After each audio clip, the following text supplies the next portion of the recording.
જય ભોળાનાથ. જય ભોળાનાથ. જય શિવ વાડીએ. અમારા ખેડો દોરો થાવ.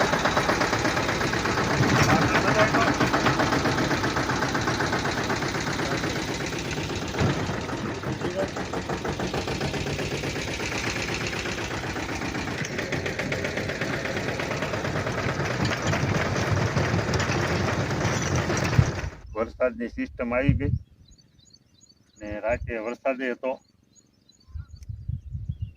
આપણે એવાથી દવાનો રાઉન્ડ કરવા જો વરસાદ ન આવે તો થાય.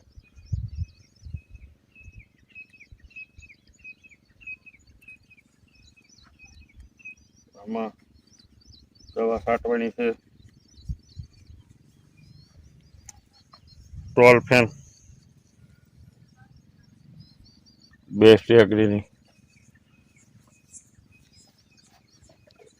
ટોલફેન એટલા માટે છાંટવાની છે કે આપણી પાસે કાયમ ઝાઝો છે નહીં, એટલે એ દવામાં એવું આવે કે તમારે કલાકમાં સાફ થઈ જાય જીવાત હોય નહીં. એટલે અત્યારે તાત્કાલિક એ રાઉન્ડ મારી દઈ.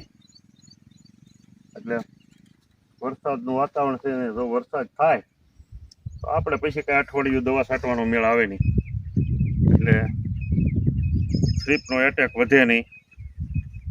અને એમાં એ દવાની અંદર બધું આવી જાય. થ્રીપ, સુસ્યા, મોલો, મિલીબાગ, ગળો એ બધું મરી જાય. એટલે એક રાઉન્ડ એનો કરી નાખવી ને પછી આપણે પાછી જે કાયદેસર છાંટતા હોય એ છાંટ્યા કરીએ. મરચીનો વિકાસ સારો છે. અને કાલે આપણે પાળાનું કામ પતાવી દીધું. જો ફૂલ સોપાતા અને ફૂલ આવી ગયા. કયું છે આ ફૂલ? રીધી સીધી. રીધી સીધી. મરચીનો વિકાસ એ સારો છે અત્યારે. પણ નીચે કોક પાંદડાને ફંગસ લાગી છે, એટલે આપણે ફૂગનાશક નાખવાનું છે. પણ આવતા રાઉન્ડમાં ફંગસ ફૂગ છે. પણ અત્યારે વરસાદી વાતાવરણમાં એવું તો કાજ કરે, એટલે એમાં કાંઈ બહુ ઓલું ન હોય. પણ હવે ફ્લાવરિંગમાં વહી જાય એટલે ફૂલ ઉઘડવા માંડ્યા છે. એટલે હવે હળવું એક ફૂગનાશક છાંટી દેવું. ટેબુ કોલાઝોન છાંટે તો હાલે, કારણ કે હવે આ મરચીને આપણે શું છે કાલે ત્રાહી આપણે વરસાદમાં થઈ ગઈ હતી, એટલે આ બાજુ શેષ પાળા દબાઈ દીધા છે. એટલે ઘણી ખરી મરચી સીધી દેખાય છે. અને બીજા નંબરમાં આડી પડી હતી ને એની માથે વીલ હાંકી નાખ્યું છે, એટલે એ ડાળ્યું ભાંગી જાય એટલે નવી ફૂટ સીધી નીકળે. જો આ રીતે કોક મરચું બેહવા મળ્યું છે. આ વેરાયટી છે ગરુડા. પણ આપણે અત્યારે કાંઈ મરસા લાવવા નથી, કારણ કે આપણે અહીં કાંઈ માર્કેટ છે નહીં. એટલે મરસા આવી જાય તો એ લીલા તોડીને નાખી દેવા જોઈએ, કારણ કે એને મરસું આવશે એટલે ધોમ આવશે સીધું. પણ હજી એનો વિકાસ એટલો બધો નથી. અવળી સાઈઝ થાય ને પછી મરસા આવે ને તો એનો ફેલાવો એટલો થાય. એટલે હવે આને જેમ બને એમ ગ્રોથ કરે એવું જ કરવું પડે, કારણ કે હવે વરસાદી વાતાવરણ છે અને તો દવા છાંટવાનું ચાલુ થઈ ગયું છે. અત્યારે વાગ્યા છે સવારના 9 ને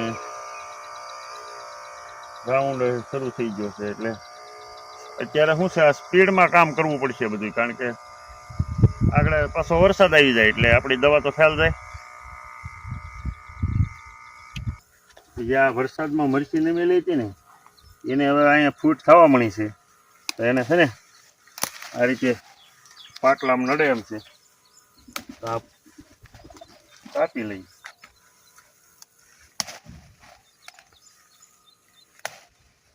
આ રીતે એટલે જો આ છે ને હવે આ ફૂટ બધી થઈ ગઈ રેડી. એટલે આપણને પાટલામાં ટ્રેક્ટરને નડે નહીં અને 2 વાર. એટલે આપણે એ શું છે એક ફરવાને પાળા પાડવા જોઈએ ને ખડ અંદર ઉગવા મળ્યું છે એટલે એક ફેરું આસા પાળા નાખી દઉં એટલે પછી આ કાપવામાં આપણી જીગર ન હાલે. એટલે અત્યારે વરસાદનું વાતાવરણ છે અને ઓળ શરૂ છે એટલે લગાડી દઈએ. એટલે પડી છે હવે કોક છોડવો જાડો બહુ નથી, બાકી જાગી ઊભી જ છે આ રીતે. હવે શું છે ફાલ આવવા મીણ્યો છે, એક મરચું થઈ ગયું છે. આ છોડવા હોય ને એમાં એક મરચું હોય ના હાઈ ક્રોસ.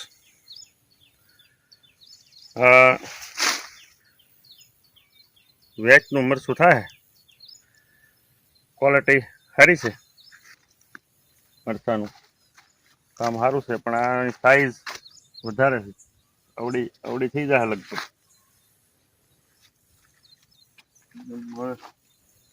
વાતાવરણ પ્રમાણે મરચી છે થોડી જો ને અમુક છોડવા પકડાઈ ગયા છે, જો આ માઇટ ઊંધા વળવા મળ્યા. માઇટ નો રાઉન્ડ લાગી ગયો આપણે એટલે આ પાંદડા સીધા થવા મળ્યા છે, પણ વધારે પડતું પકડાઈ ગયા છોડવામાં. ને ઈળનો એક જ છે પાંદડા